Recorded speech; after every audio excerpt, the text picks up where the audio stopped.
ये जो excretory system है, एक्सक्रीटरी सिस्टम वाला चैप्टर हम चला रहे थे 11th क्लास का जो चैप्टर नंबर 19 है। तो इस चैप्टर में हमने बहुत सारी चीज़ें हमने देख लिया, ऑलमोस्ट ये कंप्लीट डील ये लास्ट लेक्चर होगा। तो हमने इससे पहले जो हमने देखा था वो था क्या, उसका रेगुलेशन कैसे होगा, किडनी का रेगुलेशन कैसा होगा, उसका फंक्शन क्या-क्या है, वो सारी चीज़ें हमने डील किया था।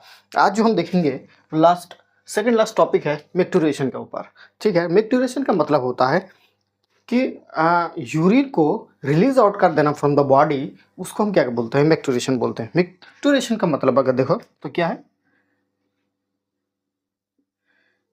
रिलीज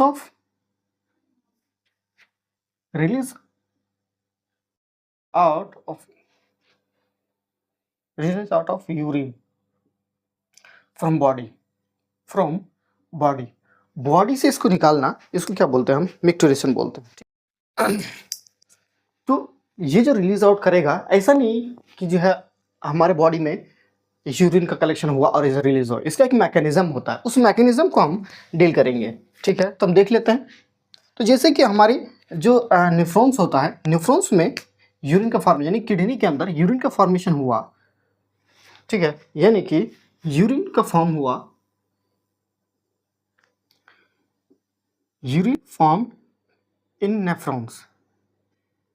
नेफ्रॉन्स में यूरिन जब फॉर्मेशन हुआ, तो अब फॉर्मेशन होने के बाद ऐसा नहीं है कि एकदम से निकाल देगा, है ना। तो वो क्या करता है, अब स्टोर करेगा, वो stored in urinary bladder. Urine को स्टोर करने के लिए हमारे बॉडी के अंदर एक गोडाउन होता है, वो एक पाउच लाइक स्ट्रक्चर होता है, जिसको हम क्या बोलते हैं, यूरिनरी ब्लडर बोलते हैं, ठीक है। अब तो यूरिन स्टोर के कर लिया।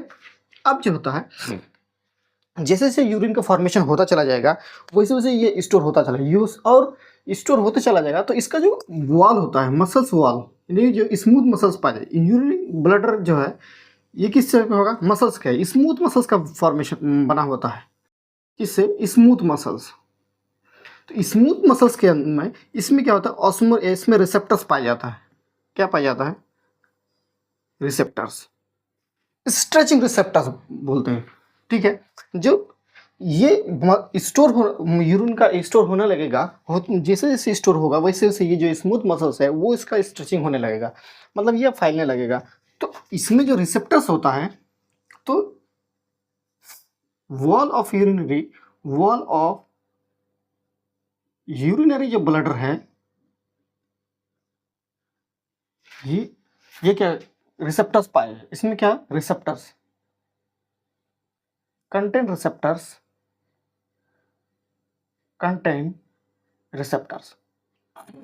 इसमें रिसेप्टर्स होगा। ये रिसेप्टर जो होता है एक्टिवेट हो जाता है, एक्टिवेट होगा। जब ये एक्टिवेट होगा तब ये क्या करता है, सिग्नल्स सेंड करता है।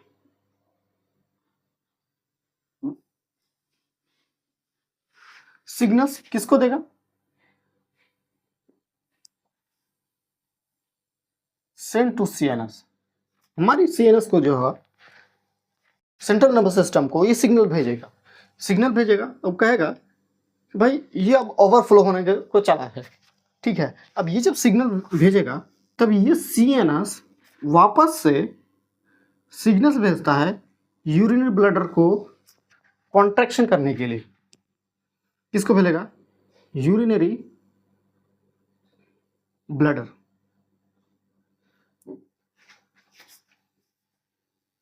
किसको देगा, smooth muscles of urinary bladder. ये जो स्मूथ मसल्स ऑफ यूरिनरी, ये जो स्मूथ मसल्स है उसको सिग्नल्स भेजेगा, किसके लिए, टू कॉन्ट्रैक्ट करने के लिए, ठीक है। साथ में ही यहाँ पे स्पिंडर पाया जाएगा, जो यूरिनरी ब्लडर है और यूरेथ्रा होगा उसके बीच में क्या है, एक स्पिंडर पाया जाता है। उस स्पिंडर को क्या करेगा, रिलैक्स करवाएगा, एंड रिलैक्सेशन ऑफ स्पिंडर, ठीक है। अब ये स्पिंडर जो है इसका रिलैक्सेशन हो गया। जब ये स्पिंडर रिलैक्सेशन हो जाएगा, तब क्या करेगा, यूरिन जो होगा, यूरेथ्रा से पास आउट होना शुरू कर देगा, यूरिनरी ब्लैडर से यूरेथ्रा की तरफ मूव करने लगेगा, तब यूरिन पास आउट या फिर रिलीज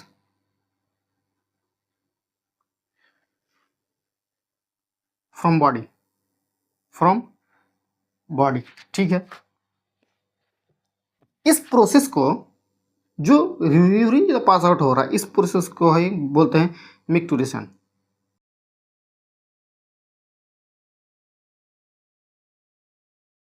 ठीक, ये तो मिक्टुरेशन हो गया। अब देखो हमारे बॉडी के अंदर जो यूरिन का फॉर्मेशन होता है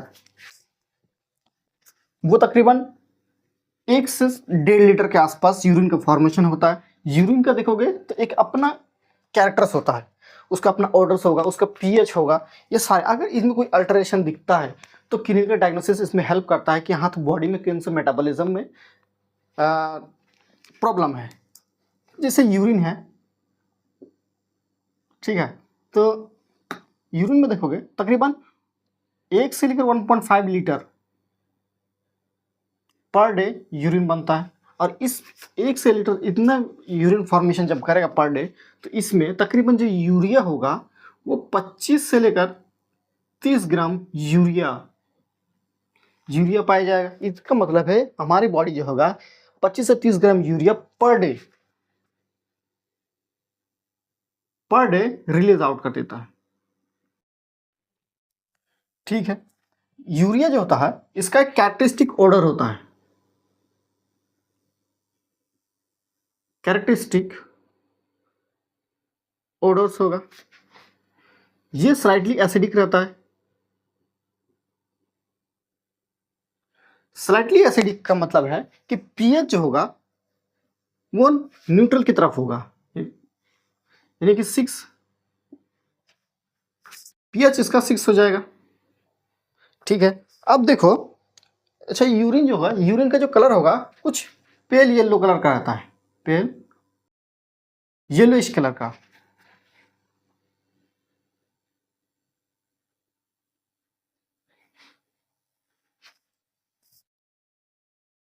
ठीक है, अब देखो यूरिन का एनालिसिस जैसे हमने देखा यूरिन का अपना एक कैरेक्टर होता है, उसका ऑर्डर होगा, उसका क्या बोलते हैं जो एलिमेंट कंस्टिट्यूट होंगे वो सारे के सारे होंगे, उसमें जो होगा तुम्हारा एसिडिक होगा। अगर इन चीज़ में कोई अल्टरेशन आता है तो इसको हम पता कैसे करते हैं, तो यूरिन एनालिसिस करते हैं। क्या करते हैं, यूरिन एनालिसिस। जब यूरिन एनालिसिस करते हैं तो ये क्या करता है, हमारा हेल्प करता है, help in clinical diagnosis. Diagnosis, अब ये क्लिनिकल डायग्नोसिस से हमें क्या पता चलेगा,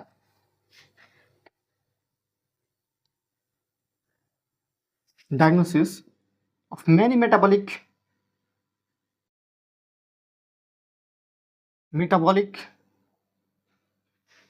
डिसऑर्डर, है ना।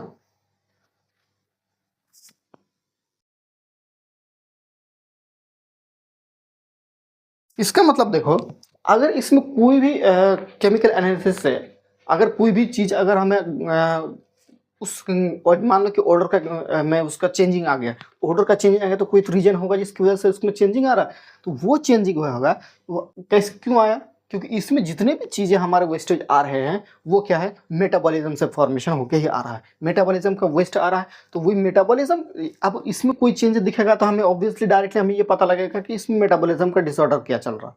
ठीक है, तो ये हमें पता चलेगा। कुछ किडनी का जो है तो फिल्ट अगर उससे हमें ये भी पता चलेगा कि यहाँ किडनी का जो है माल फंक्शनिंग, कि किडनी जो होता है प्रॉपर फंक्शन कर रहा है कि नहीं,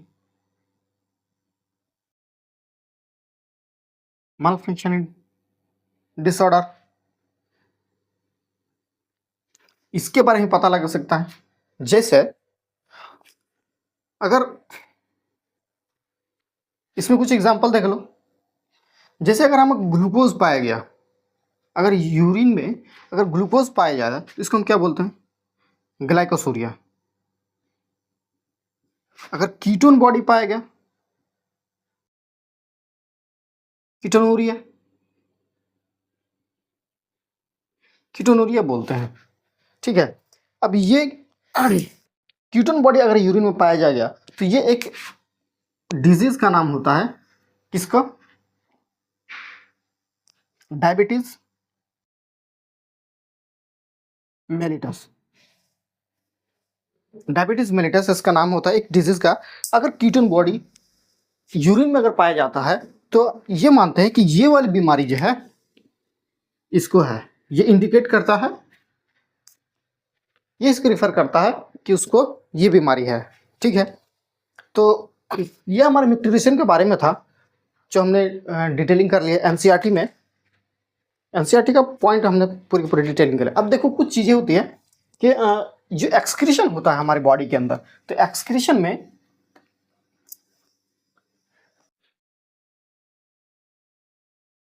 सिर्फ और सिर्फ हमारे किडनी ही काम नहीं करता है, इसमें देखोगे हमारे स्किन का भी कुछ रहता है, कुछ हमारे लीवर का भी कम रहता है, ठीक है, और कुछ लंग्स का भी रहता है। तो हम जैसे एक एक करके देख लेते हैं। Other organs, other organs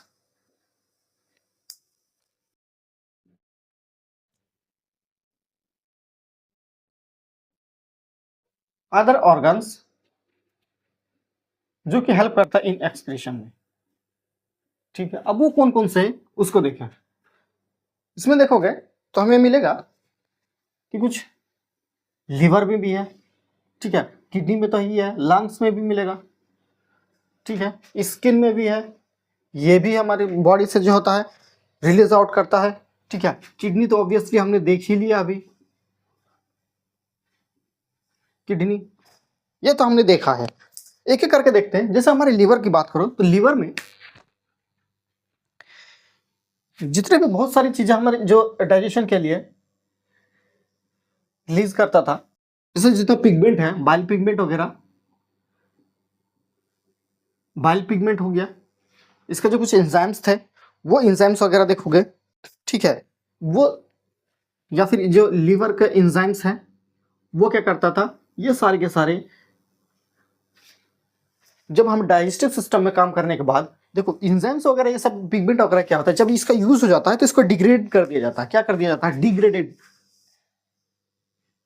degrade कर दिया जाता है। अब डिग्रेड करके ऐसा तो नहीं कि बॉडी में जाकर स्टोर रहेगा, अब इसको फिर निकाला जाएगा, बॉडी से बाहर निकाला जाता है, ठीक ठीक है। तो इसको जो होता है इंटेस्टाइन के थ्रू जो होता है निकाला जाता है, तो इसको एक्सक्रीट आउट कर लिया जाता है, एक्सक्रीट आउट कर लिया जाता है बॉडी से, ठीक है। तो ये लीवर की बात हो गई। अब देखो लीवर हो गई, लंग्स की बात करें हम तो लंग्स में ये तो बेसिक हम जानते हैं कार्बन डाइऑक्साइड निकालता है, तो कार्बन डाइऑक्साइड से निकलता ही है, तो साथ साथ में हमारे लार्ज अमाउंट ऑफ वाटर का भी रिलीज करता है ये, ठीक है।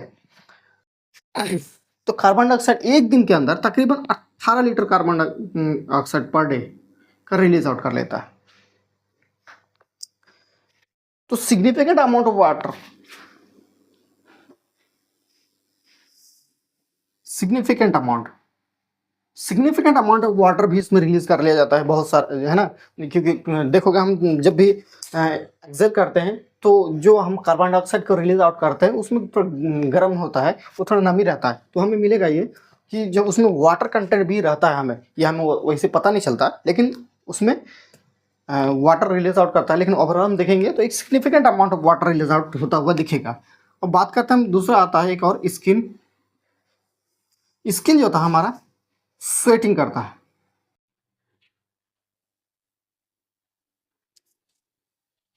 जो स्वेटिंग करता है, तो इसका जो मेन फंक्शन होता है, प्राइमरी जो इसका फंक्शन होता है, प्राइमरी फंक्शन क्या है? कूलिंग इफेक्ट देना बॉडी सरफेस को, cooling effect on body surface, on body surface को कूलिंग करके रखना, ये इसका प्राइमरी फंक्शन है, इसका मेन फंक्शन है। लेकिन इसके साथ ही साथ ये बहुत सारी चीज़ों का भी रिलीज आउट करता है। जैसे इसमें देखोगे कुछ सॉल्ट वगैरह भी मिलेगा, जैसे NaCl हो गया,